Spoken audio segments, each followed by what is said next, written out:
Hey, what is up you guys? This is Steffi, aka In My Humble Opinion, and welcome back to another Handmaid's Tale breakdown video. In today's video, we are going to be talking about Season 4, Episode 7 of The Handmaid's Tale, entitled Home. And like every single video we've done this season, we're going to be going plot point by plot point, breaking down exactly what happened in this episode, and along the way, I'm going to be sharing my thoughts. But before we get into that, if you wouldn't mind taking the time right now to give this video a thumbs up, that would be much appreciated. And if you want to, hit that subscribe button while you're down there and make sure you turn on that notification bell so you know when a new video from me is coming out, I would greatly appreciate that too. Some of you right now who are watching this video in the live stream last week, I was like, hey, you guys, give this video a thumbs up, because at one point there were literally about 90 of you in the live stream, and yet there were only 20-something likes on the video. So if you're watching this video, please give this video a thumbs up, because it really does help push this video out with the YouTube algorithm, and we definitely want more people watching these videos, our Handmaid's Tale family, to grow here on the channel, because you wouldn't believe how many comments I've gotten over the past couple of weeks that are like, hey, I just found you. I've never seen your videos before. And it's like, well, I've been covering The Handmaid's Tale since season 1, but so happy you could join us. So if you can do that, that would really help us out. Now, let's get into the episode breakdown. So Season 4, Episode 7 immediately picks up where we last left off, and we see that June is officially in Canada. And who is there to greet her? Tuello. And this time, June finds the words, because Moira saved her ass last time, so she will not be doing that again. This time, June finds the words to seek asylum in Canada. Cue Etta James at last. This was the musical cue that I was teasing in my Season 4 spoiler-free review. And like I said in that video, yes, is it on the nose? Sure. But do I care? Absolutely not. Etta James at last is the perfect song to choose in this moment, because it really epitomizes what we are all feeling in this moment, aside from June, of course. But as soon as I heard the beginnings of At Last start to play, I was like,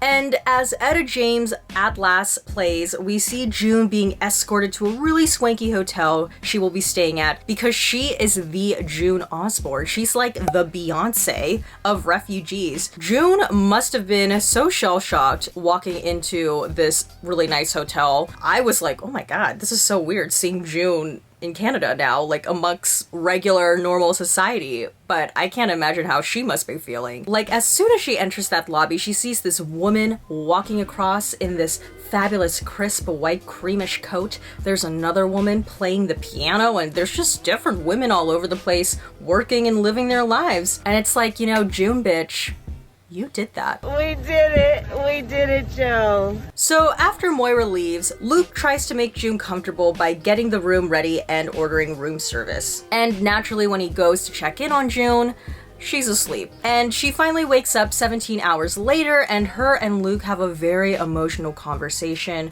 Luke is apologizing to June for failing to save her and Hannah, and June is telling Luke about the time she saw Hannah at the lake house, obviously not telling Luke about the most recent time she saw Hannah. And we start to see these quick little flashbacks to that specific moment, that specific memory. And we actually see these quick little flashbacks used as a narrative device throughout the entire episode. This is just the first of several instances. June then has a meeting with Tuello where she's talking about how she got the kids out. And when Tuello asks her, why did you do it? What motivated you? June starts talking about how she wanted to hurt the kidnappers, aka the Serenas. And we know deep down when Tuello heard Serena's name, he was probably like, I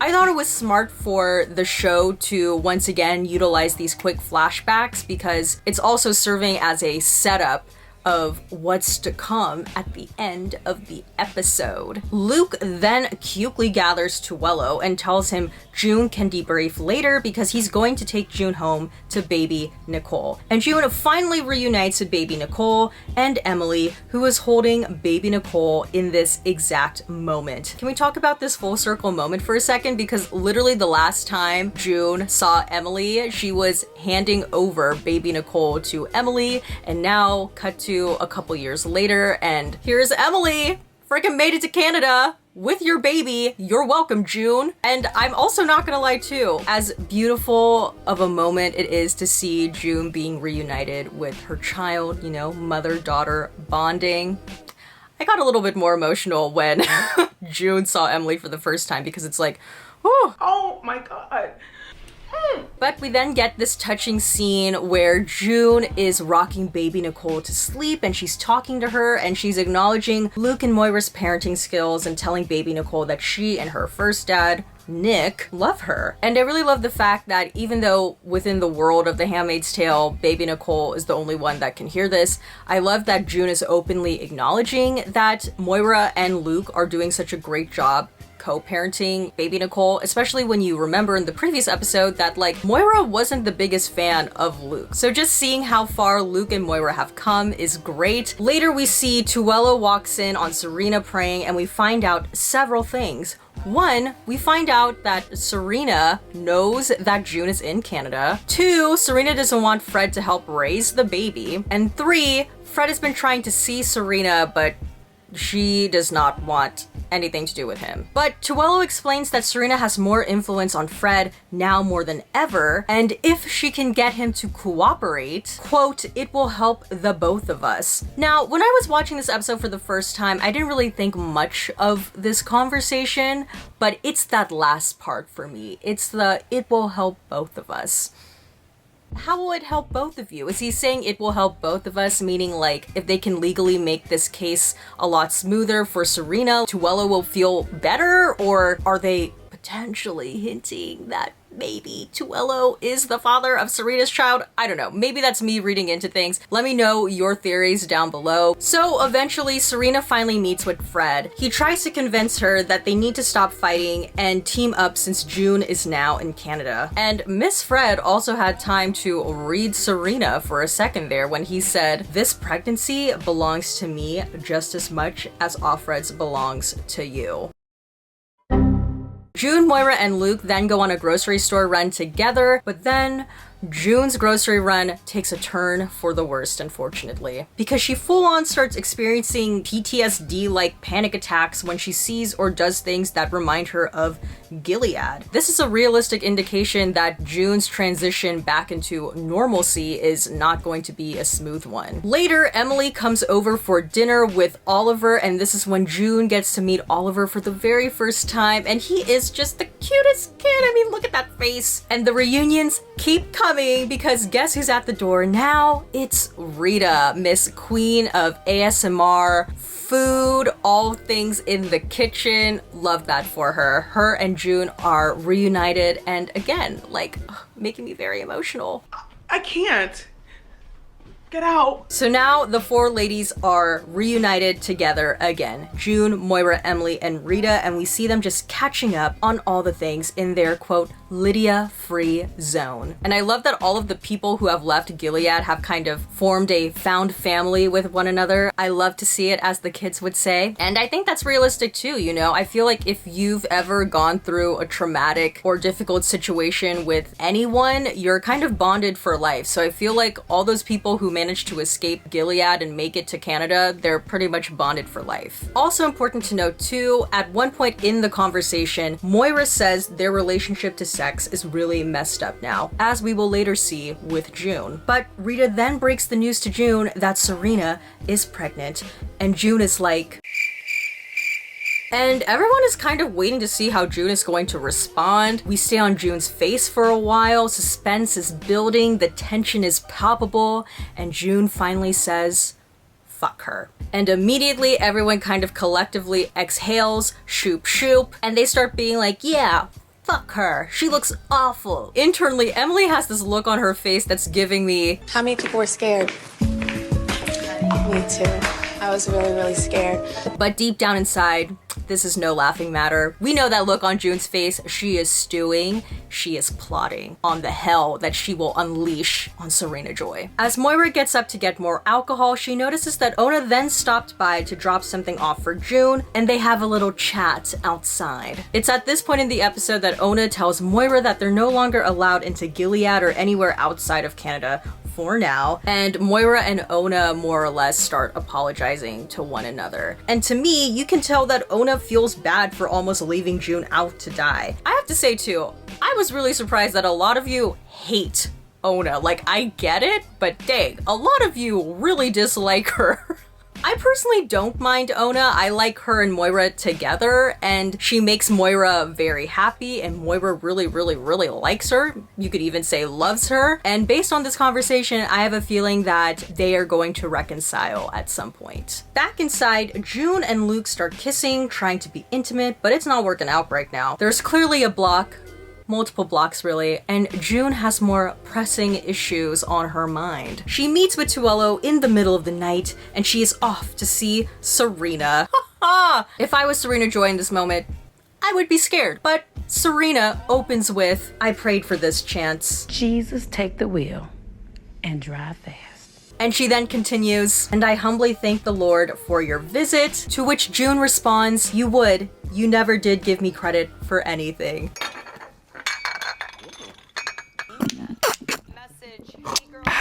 Serena is just so delusionally serene during this confrontation. I don't know if it's this like pregnancy mindset, but June does not care.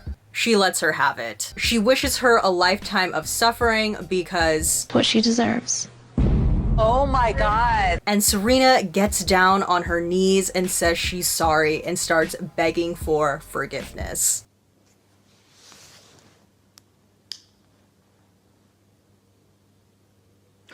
No.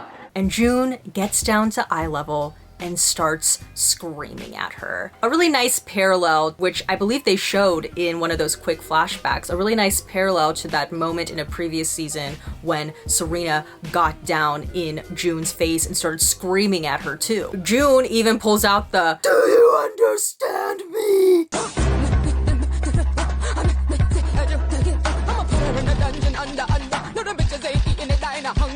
June then goes home and has sex with Luke, or rather forces Luke down. Like I said, ties into Moira's earlier point that their relationship to sex is really messed up now post-Gilead. We then end the episode with June and Tuello's meeting, and they have their Olivia Pope corkboard of ideas, and Serena goes back to Fred. And we hear June describing Serena as, quote, "She's pathological, toxic, a sociopath, driven by anger and rage, and she'll do anything to feel okay, to get what she wants." And you know, with the way they're editing this entire sequence, they're going back and forth between Serena and June, which may potentially suggest, is June talking about Serena, or could she also be talking about herself? She's got a point.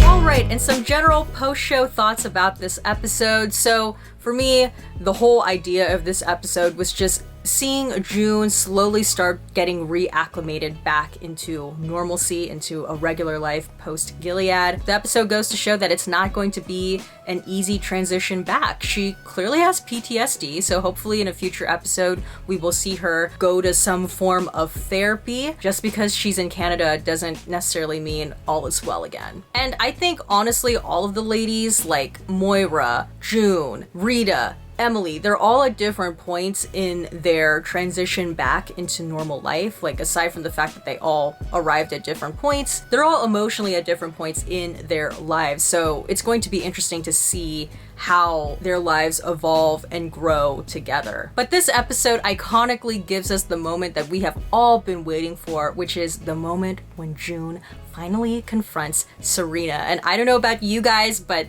ooh, that confrontation really lived up to my expectation, because if I could describe that in one word, it's rage. I think it's been really interesting seeing how Serena has navigated her life post-Gilead as well, because the power structures that protected Serena are no longer in play. So now Serena is pretty much at, well, I wouldn't even say even playing field. She's now lower on the totem pole in comparison to these other women. So me, you know, kind of being a bit chaotic, I really want to see Serena in the same room as not just June, but I want to see Serena in the same room as Moira, June, Rita, and Emily at the same time. Like maybe they could form a square and Serena could be at the center, kind of like a sacrificial lamb. I hope we see that towards the end of the season, crossing my fingers, because, you know, that would be very intense and there's a strength in numbers there.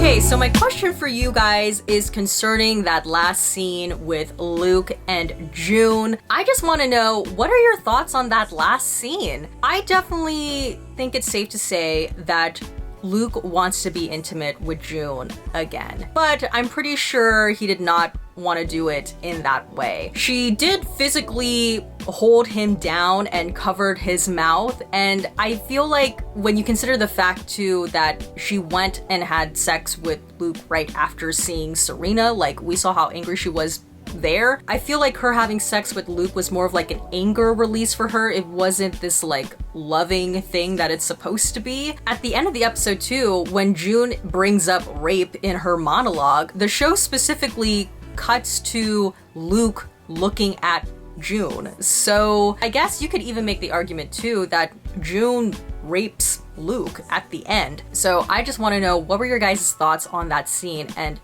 do you think it's fair to say that June raped Luke? Let me know in the comment section below. And alright, that's about it for this video. If you liked it, please give this video a thumbs up.